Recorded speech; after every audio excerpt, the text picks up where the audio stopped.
मेहनत का फल। एक गांव में दो मित्र नकुल और सोहन रहते थे। नकुल बहुत धार्मिक था और भगवान को बहुत मानता था, जबकि सोहन बहुत मेहनती थी। एक बार दोनों ने मिलकर 1 बीघा जमीन खरीदी, जिससे वह बहुत फसल उगाकर अपना घर बनाना चाहते थे।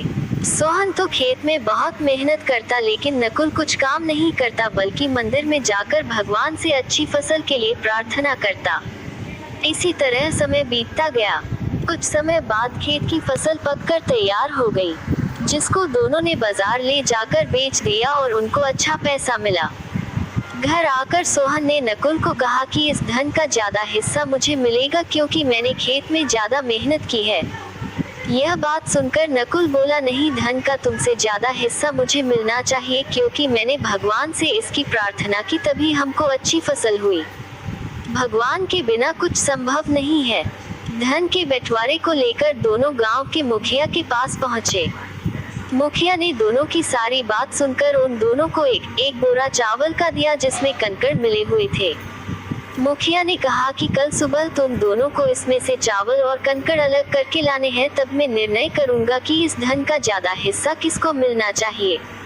दोनों चावल की बोरी लेकर अपने घर चले गए। सोहन ने रात भर जागकर चावल और कंकड़ को अलग किया। नकुल चावल की बोरी को लेकर मंदिर में गया और भगवान से इसके लिए प्रार्थना की। अगले दिन सुबह सोहन जितने चावल और कंकड़ अलग कर सका, उसको ले जाकर मुखिया के पास गया, जिसे देखकर मुखिया खुश हुए। नकुल वैसी की वैसी बोरी को ले जाकर मुखिया के पास गया।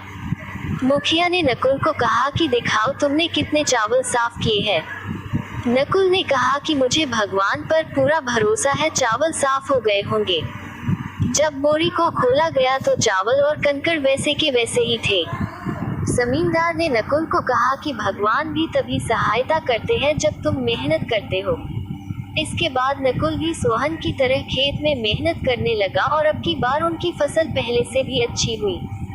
सीख। इस कहानी से हमें यह सीख मिलती है कि हमें कभी भी भगवान के भरोसे नहीं बैठना चाहिए। हमें सफलता प्राप्त करने के लिए मेहनत करनी चाहिए।